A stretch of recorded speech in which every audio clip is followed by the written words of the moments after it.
After Capcom proved the success of the survival horror genre by releasing 2 successful titles in the Resident Evil series, Konami decided to release its own kind of dark horse contender for the genre, and that was the original Silent Hill for the PlayStation.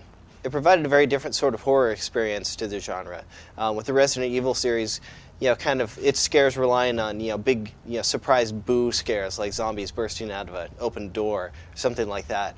The Silent Hill series relied more on more psychologically unsettling effects, layering on atmosphere after atmosphere and creating just an unsettling environment rather than surprising you outright. The series has continued on with sort of a cult success, eventually coming to the release of Silent Hill 3 for the PlayStation 2. By this point, the expectations for the title are fairly high, and fortunately for the most part, Silent Hill 3 fills those shoes. The drive behind the Silent Hill games has always been really centric to the story in the game. In Silent Hill 3, you play through the eyes of a young woman named Heather. She starts out the game in a horrifying dream sequence in a sort of dilapidated amusement park. When she awakes, she finds herself in an abandoned shopping mall, almost all but deserted except for a detective by the name of Douglas, who approaches her saying that he has information about her past. Heather's in disbelief and wants no part of what Douglas has to offer her. And as she parts ways with him, the mall starts to change drastically. Monsters start appearing, and if you played one of the Silent Hill games before, you're familiar with the fact that eventually environments sort of change into their Dark World counterpart, where the structure of the environment remains the same, but a lot of the environments look burned or badly stained with blood or rust or things like that, and just really giving a really striking. And the gameplay of Silent Hill 3 remains largely intact from the original 2 entries into the series. You'll explore different environments, finding different items that will help you access different areas of that environment. There's things like keys or different items to help you solve puzzles.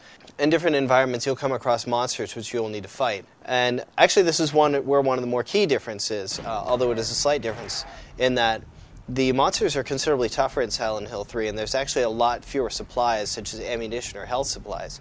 So you'll probably find yourself picking your fights a little bit more sparingly, running past the ones that you don't feel that you necessarily need to fight, and really only killing the ones that are in closed rooms that you need to spend some time in. Otherwise, the gameplay remains largely intact. You fight these monsters with a combination of either melee weapons or firearms, a variety of which you'll pick up throughout the game.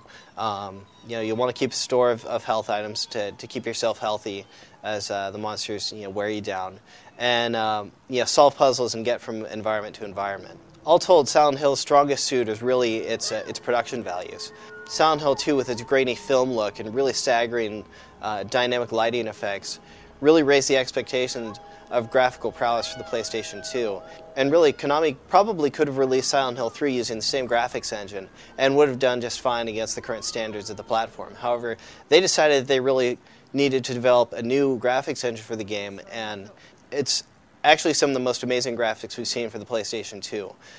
The character models are really exceedingly well detailed, both with a high poly count and really detailed textures.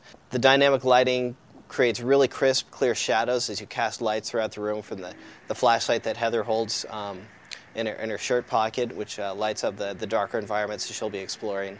And the monsters that she encounters, look really horrific and animate in a really unworldly and unsettling way.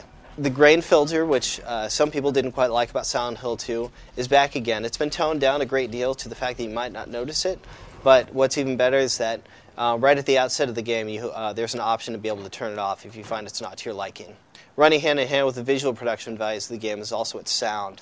The sound effects in the game are great. They lend to a really deep and engrossing soundscape.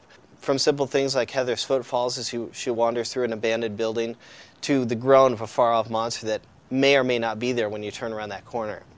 As monsters draw close, Heather has this broken radio that emits static as enemies get closer to her, warning you of an enemy that might be, again, right around that corner. And this is something that's actually been in the Silent Hill series since the beginning.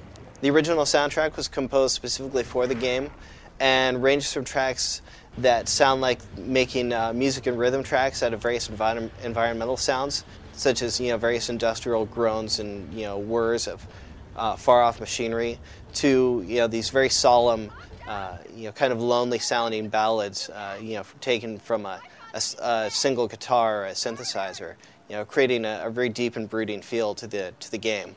It seems like what Konami was thinking with the for Silent Hill 3 was really, if it isn't broken, don't fix it. And that's really kind of what they continue to do with the gameplay and how they approach the design of Silent Hill 3. And all in all, it serves as a great bookend of the 3 games in the series so far. The story of Silent Hill 3, without spoiling too much of it, makes a lot of reference back to the events of the original game, and also revisits some of the same themes and also some of the same environments from the second game.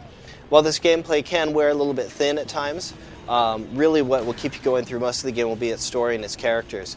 While this may not be enough to bring in a whole new audience to check out Silent Hill 3 for the first time, it will certainly satisfy anything that a long-standing fan of the series could hope for, and anybody who is a fan of the survival horror series should want to check out Silent Hill 3.